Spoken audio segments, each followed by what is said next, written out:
va terminer avec le câble et on s'attend à une forte réaction de la paire dès la publication des chiffres de l'inflation.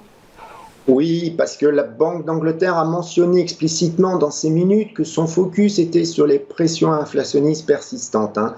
Donc elle est évidemment mal à l'aise, hein. C'est ce qui fait penser que le ton sur les marchés sera donné dès la publication de ce chiffre, hein. Alors si on regarde à nouveau l'indice de surprise économique de la banque américaine Citigroup, ben là c'est l'inverse, c'est le Royaume-Uni qui surperforme les pays du G10, hein.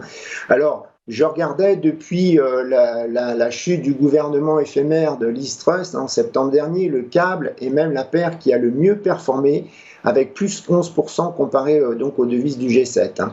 Le soutien donc pour le câble, il a continué et ce dernier donc a atteint son plus haut annuel vendredi dernier, un 28,48, hein.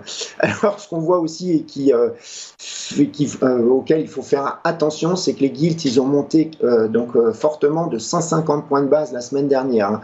Alors, je pense que le marché semble exagérer les hausses à venir du taux directeur et il anticipe plus de hausses de taux directeur de la part de la BOE qu'aucun autre pays développé, hein.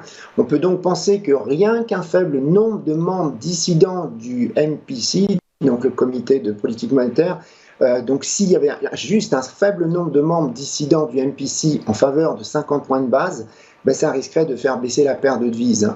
Et à l'inverse, si jamais on avait une hausse de 50 points de base, comme je vous l'ai dit, qui n'est qu'intégrée qu'à 12% actuellement, ben là, ça soutiendrait la livre sterling.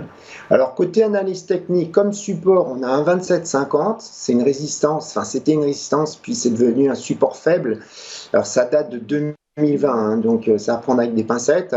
On a un 26,80, c'est l'ancien plus haut annuel qui a atteint le 10 mai dernier, hein. Et côté résistance, on a un 28,50-80, c'est le ratio 61,8 de Fibonacci entre le plus haut de 2021 et le plus bas de 2022. Et c'est aussi une zone qu'on a vue comme support en août-septembre 2020. Plus haut encore, on a évidemment un 30, c'est un niveau psychologique et c'est un point qui a servi de rebond en mars 2022.